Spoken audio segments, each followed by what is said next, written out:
Feliz sábado para todos os nossos amigos e eu quero cumprimentar, como sempre, toda a comunidade da Escola do Pensar. Hoje, sexta-feira, 20 de maio de 2022. Nós começaremos com oração e logo depois anunciaremos o tema e também os versos bíblicos e os livros que nos serviram de base. Vamos orar. Eterno Pai, muito obrigado mais uma vez, porque o Senhor tem nos assistido, o Senhor tem nos dado o seu Santo Espírito, para que possamos ter em mente toda a nossa missão, de dizer para os nossos irmãos aquilo que o Senhor deixou para ser dito. Pai Santo e Eterno, o teu Santo Evangelho, que são as boas notícias, nós estamos trazendo em pequenas quantidades. Todos os pregadores cristãos deste mundo tem essa incumbência de falar sobre as boas notícias do Evangelho, da salvação, da redenção. Nós nos entregamos em tuas mãos, em nome de Jesus. Amém. O tema de hoje é: quem tem o Filho tem a vida. Quem tem o Filho tem a vida. Esse texto se encontra em 1 João, capítulo 5, versos 11 e 12. 1 João, capítulo 5, versos 11 e 12. E outros versos também que nós vamos tentar ler e comentar, é São João 14, de 1 a 4, e São João 14, 5 a 7. E nós tivemos aqui inspiração também num livro Visões do Céu. Que livro interessante, Visões do Céu, acredito que só tem, quem procurar esse título só vai encontrar esse. E também buscamos alguma coisa no livro de Daubigné, História da Reforma do século XVI, o primeiro volume. Ali eu encontrei muita coisa interessante que é necessário que nós tenhamos uma visão, um panorama geral. Vamos começar lendo então aqui em São João, em 1 São João 5, 11 e 12. Diz assim: e o testemunho é este, que Deus deu a vida eterna, e a vida eterna é esta: aquele que tem o Filho tem a vida, e aquele que não tem o Filho não tem a vida.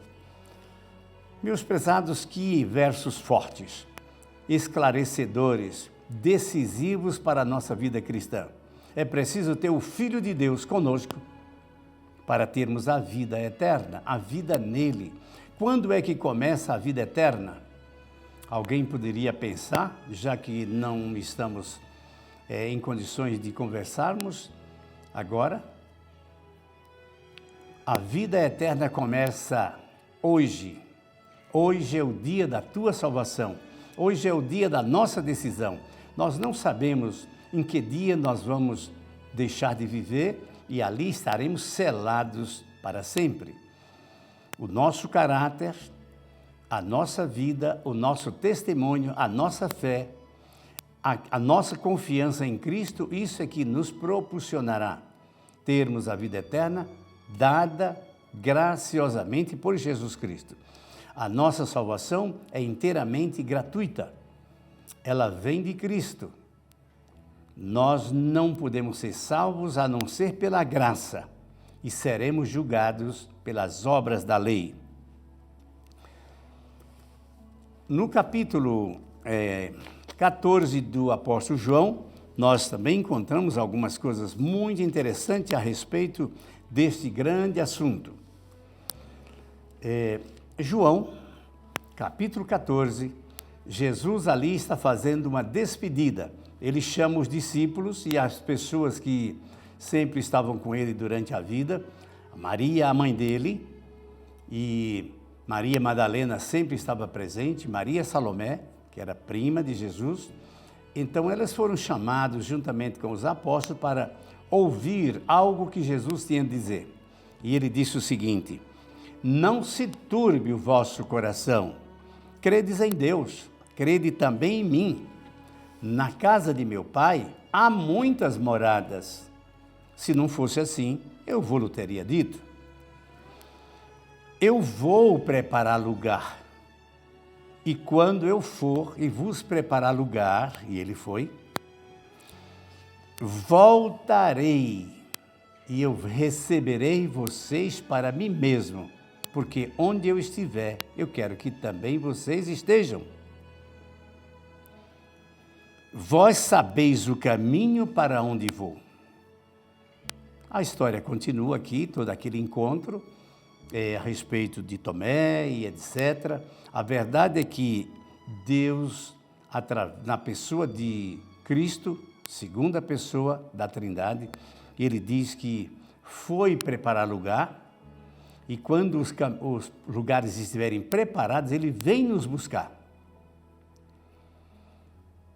Eu tenho conversado com muita gente que ainda não entendeu muito como será essa dinâmica de Cristo ter ido, quando ele volta, onde está o milênio, como é que vai ser, se existe inferno, o que vai ser dos ímpios, que vai ser dos salvos. A Bíblia ensina sem deixar nenhuma dúvida. Ah, mas precisa interpretar? Não, não precisa de interpretação. O que nós precisamos é de ler e compreender. Eu tenho falado sempre, 4 perguntas são nos feitas. Você aprendeu a ler? Sim.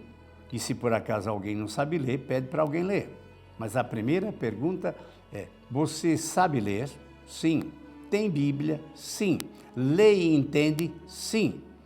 E alguém tem me dito, não, eu leio, mas não entendo. Então volta e alfabetize-se, porque se uma pessoa ler e não entende, é porque não soube ler. Isso não estou xingando ninguém, isso é uma coisa óbvia. Quando você lê, você precisa compreender. Por isso é que na escola se dá um pouquinho de gramática, pontuação, tudo isso é necessário. Você sabe que a mudança de uma vírgula pode mudar todo o sentido. Não tenho tempo, é lógico, de conversar sobre isso, seria uma aula de língua portuguesa. Mas então, olha que coisa clara, não se turbe o vosso coração. Credes em Deus, crede também em mim. Na casa de meu pai há muitas moradas. Se não fosse assim, eu teria dito, pois eu vou preparar lugar. E quando eu for e vos preparar lugar, voltarei para buscar vocês. Porque onde eu estiver, eu quero que vocês estejam também. Que promessa maravilhosa. E ele disse mais, vocês sabem qual é o caminho. Qual é o caminho mesmo?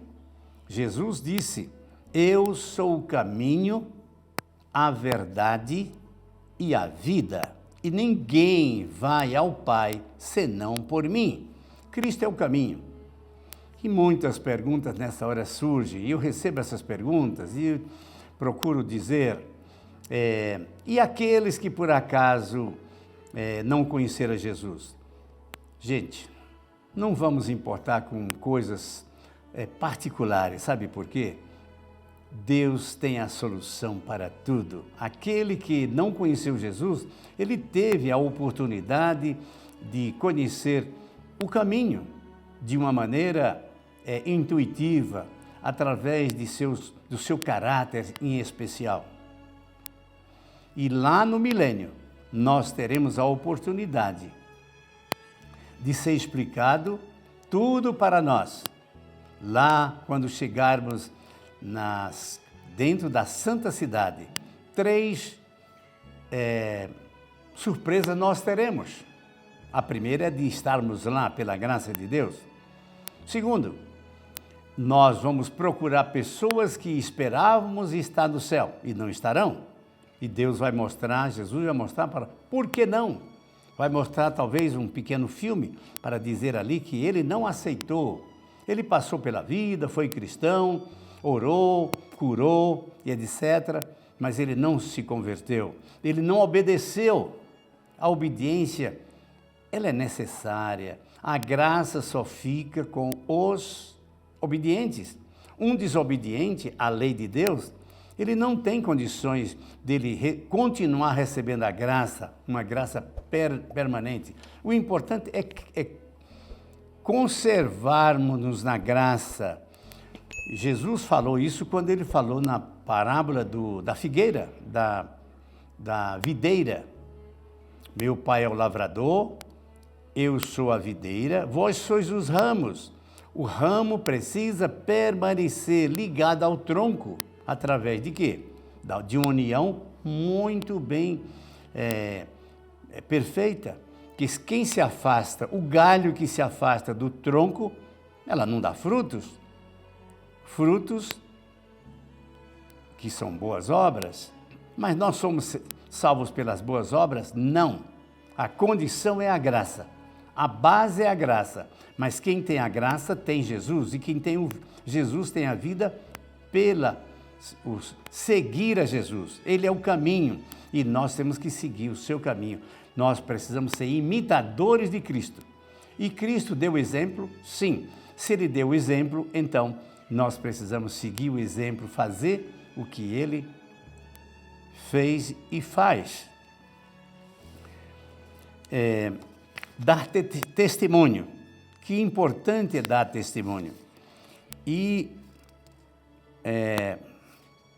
muito interessante também é quando aqui o cristianismo ainda não havia. O cristianismo é novo. Quantos anos tem o cristianismo? A Terra tem aproximadamente 6.000 anos pela criação. Quando completou 4.000 anos, veio a plenitude dos tempos. Jesus veio. A promessa do Messias foi cumprida. Da criação até o dilúvio, aproximadamente 2.000 anos. Do dilúvio até Jesus, 2.000 anos. E havia uma confusão religiosa quando Cristo chegou. Era algo tenebroso. O mundo vivia como que afogado dentro de trevas. Muitas religiões, muitos sacrifícios estranhos. E então completou-se aquele tempo e veio o Messias, o prometido, o desejado de todas as nações, o príncipe da paz. E ele pôs fim a todos os sistemas religiosos da época. E eu digo para vocês, até mesmo aqueles que seguiam a Bíblia tiveram que passar por uma modificação muito profunda. Qual foi a grande modificação? É que Cristo, ele aboliu as leis cerimoniais. A partir da morte de Cristo, não tivemos mais, ou o mundo não teve mais, o mundo da época que até hoje está aí, estamos vivendo, é que não tem mais sacrifício, não se mata mais cordeiro, não se asperge mais sangue sobre o altar. Aquelas ovelhinhas, cordeiros e outros animais também não são necessários ser mortos, porque Cristo, o Cordeiro Divino, o Cordeiro que tira o pecado do mundo, ele cumpriu a lei cerimonial para sempre. Ali ele foi cordeiro e ele foi sacerdote. Então, a partir dali, nenhum mais sacerdote teria necessidade, nenhum outro cordeiro. O véu do templo rasgou-se, como diz nos evangelhos. Quando Jesus morre lá na cruz do Calvário, lá no templo de Jerusalém, o véu se rasgou de alto a baixo. Os cordeirinhos se soltaram. A partir dali, era preciso que o homem tivesse o entendimento que a lei cerimonial não existe mais. Esta foi a lei que foi rasgada na cruz. Aí vem outro caso. E a lei moral? Esta continua, meus irmãos. Não podemos viver sem a lei moral. A lei moral era composta de 10 mandamentos, completos, 10. E nós precisamos ser obedientes para sermos seguidores de Cristo. Então veio um sistema religioso novo. Agora o cristianismo está sendo implantado de uma maneira miraculosa. Apenas 12 homens. 12 porque quando Judas enforcou-se, foi nomeado um outro para o seu lugar. E então deram uma continuidade que hoje encheu o mundo de cristianismo. É a maior religião do mundo. Não sei se em número de pessoas. A verdade é que o cristianismo é extenso. Só que o cristianismo, infelizmente, ele tomou tantos lugares, tantas carreiras, tantas diretrizes, que perderam o Cordeiro Divino de foco. A Bíblia é clara, a Bíblia é confiável, ela é a palavra de Deus. Toda a Escritura é divinamente inspirada. Mas sabe o que acontece? É que muitas vezes nós lemos a Bíblia e desviamos por causa de uma vírgula, por causa de uma palavra um pouco diferente do nosso vocabulário. E é claro, uma das coisas que mais se pratica hoje é pensar que a pessoa morre e continua viva. Não existe isso, a pessoa morre, morre tudo. E a alma? A alma é um corpo respirando. Cada vez que você para de respirar, a alma deixa de existir. E o que sobra então? O caráter. Cristo quer que nós tenhamos um caráter segundo o caráter dele. E aí, na ressurreição, nós ganharemos de volta o nosso caráter purificado. É lógico. Então, o sacrifício teve fim. Cristo agora é o sacrifício, é o sacerdote, ele é o supremo cordeiro, é o supremo sacerdote. E ele morreu se oferecendo por todos nós. Todos aqueles que creem em Jesus recebem dele o perdão. É preciso que a gente faça exame de consciência e peça arrependimento, peça compreensão, prometamos a Cristo que não iremos mais continuar pecando, desobedecendo, isso com a força dele, porque o homem de si mesmo não tem condições para isso. É preciso que nós dependamos de Cristo permanentemente através da assistência do Espírito Santo. Isso seria difícil? Eu não vou dizer que é fácil, mas não é impossível, porque a Deus tudo é possível. Nós precisamos nos colocar nas mãos desse Deus maravilhoso e cumprir as promessas, crer nas promessas, estudar a sua palavra. Vocês já pensaram que todas as nossas profissões demoram muito a serem construídas, aprendidas? Sem falar no treinamento, que é a vida inteira. Um médico estuda 13 anos, um pianista 17. Pedagogia, 5 anos. Eu fiz pedagogia em 5 anos, agora existem 2, em 3. Eu preferi o de 5 anos. Advocacia também. E engenharia, 5. Administração de empresa, 5, etc. Vejam, e cristianismo?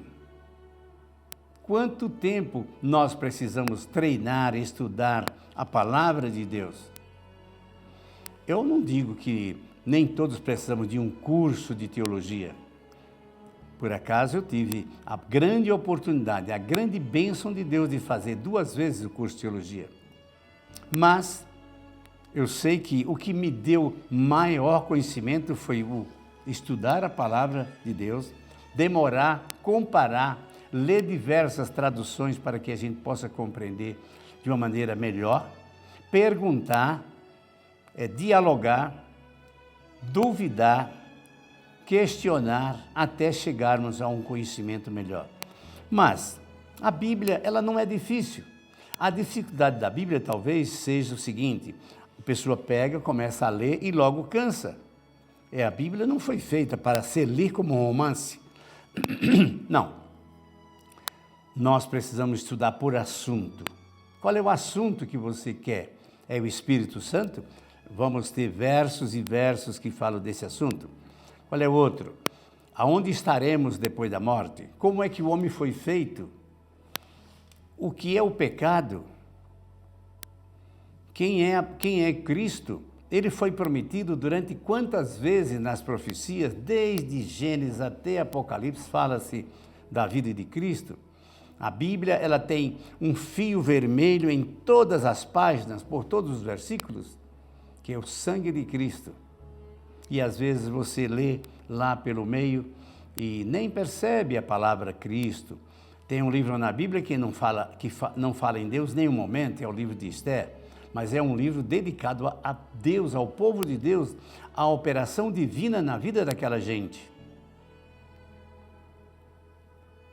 E eu tenho vontade de estudar a Bíblia com muita gente.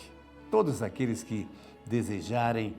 Aqui na Escola do Pensar nós temos um preparo. Nós temos algumas pessoas, 4, 5, 6 pessoas capazes de estudar a Bíblia. Por favor, estudar a Bíblia não é estudar religião. É outra coisa. Não convido ninguém para mudar de religião.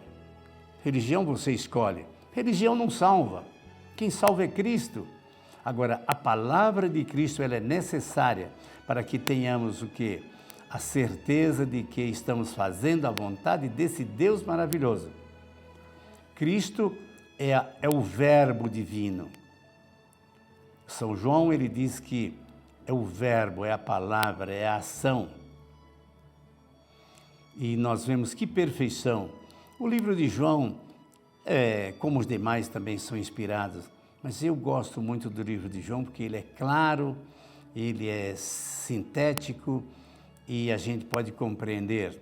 É lá em João 3,16 que tem um verso que, com ele somente, seria o suficiente para entendermos o plano da redenção.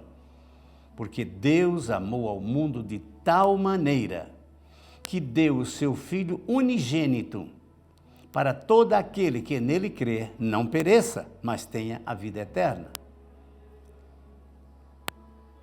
Que Deus nos abençoe ricamente, que Deus faça nos compreender todo o plano da salvação, o plano da redenção. Cristo, ele é o nosso Salvador, o nosso Redentor. Ele que preparou tudo desde a fundação do mundo, antes que nós fôssemos criados. O céu já tinha um plano para que, se o homem pecasse,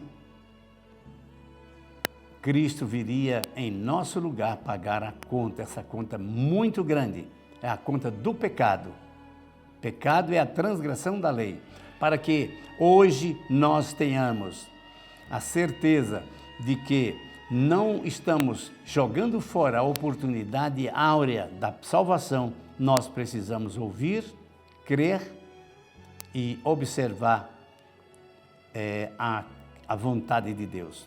Vamos orar pedindo a esse Jesus maravilhoso que, através do Espírito Santo, Ele nos dê a sabedoria do alto para que possamos ter comunicação, termos também a comunhão com Cristo Jesus.